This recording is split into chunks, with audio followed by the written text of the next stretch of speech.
ശ്രദ്ധിക്കുക, കലാപരിപാടികൾ തുടങ്ങാൻ ആരംഭിക്കാൻ. ഷൈജേട്ടൻ ഏറ്റവും കൂടുതൽ സംസാരിക്കാൻ താല്പര്യമുള്ള ഒരു സബ്ജക്ട്? അഡൽട്ടറി. ജാങ്കോ, നീ അറിഞ്ഞ ഞാൻ പെട്ടു. അതെന്തുകൊണ്ടാ? അതാരും സംസാരിക്കാറില്ല. പൊതുവെ ഇങ്ങനെ സംസാരിക്കുമ്പോഴേ ആളുകൾ ആ രീതിയിൽ നല്ല രീതിയിൽ എടുക്കുന്നു തോന്നുന്നുണ്ടോ? ഇല്ല, മോശമായിട്ട് എടുക്കുമെന്ന് തോന്നുന്നു. എന്തുകൊണ്ടാ? അവർക്കറിയില്ല അത് നല്ലതാണെന്ന്.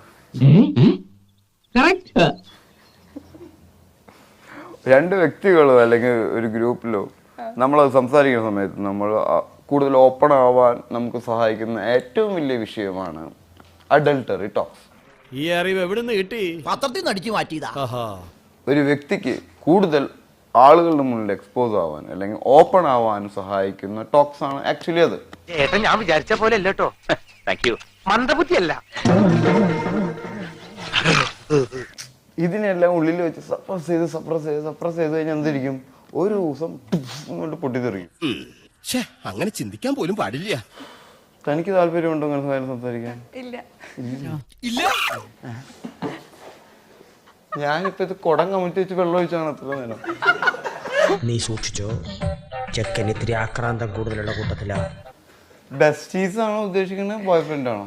Boy friend. ബെസ്റ്റീസ് ആരൊക്കെയാ? എനിക്ക് ബെസ്റ്റീസ് ഇല്ല. ഞാൻ വരുന്നോ? ആരെങ്കിലും ചോദിച്ചാലേ ചേച്ചിയുടെ ഭർത്താവാണെന്ന് പറഞ്ഞാൽ മതി. ഇതൊക്കെ കഥ നല്ല ഏജന്റ് എല്ലാവർക്കും. എങ്ങനെയുണ്ട് പെർഫോമൻസ്? വാസു, ഇവൻ ഞാൻ ഉദ്ദേശിച്ചതിനെക്കാളും തറയാണല്ലേ തത്തറ. ഈ തോക്കൊക്കെ പിടിച്ച് നിൽക്കുന്നത് കണ്ടിട്ടുണ്ടായിരുന്നു. അപ്പൊ വെടിവെക്കുന്ന ഒരു സീനൊക്കെ ഉണ്ടല്ലോ. റിയൽ ലൈഫിൽ അങ്ങനെ വെടിവെച്ചിട്ടുണ്ടോ? റിയൽ സമയത്ത് തോക്ക് പിടിച്ച് വെടി വെച്ചിട്ടില്ല.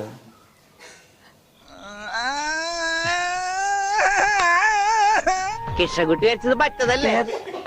ഷൈൻചേട്ടന് ഏറ്റവും കൂടുതൽ പേടിയുള്ള ഒരു കാര്യം എന്താ ഷൈൻചേട്ടാ? ലൈഫിൽ ഏറ്റവും കൂടുതൽ പേടിയുള്ള കാര്യം? വെടി വെക്കാൻ പോണ സമയത്ത് ഉണ്ട തീർന്നു പോകുന്നു.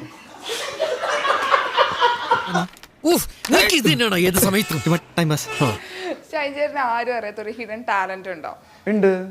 അത് ചിലപ്പോ വലുതാവുകയും ചെറുതാവുകയും ചെയ്യാം. ഇനി ഈ പ്രശ്നത്തില് ഈ ബ്രോക്കർ വിലായത് ഒരു തീരുമാനം പറയാം. ഇന്നത്തോടു കൂടി ഞാൻ ഈ ഫീൽഡ് വിടാം. ഞാൻ പോയി വരട്ടെ മക്കളെ. നീയൊന്നു വന്നാൽ വരമൊന്നു തന്നാൽ തീരാത്ത ദുരിതങ്ങൾ തീരും ശംഭോ.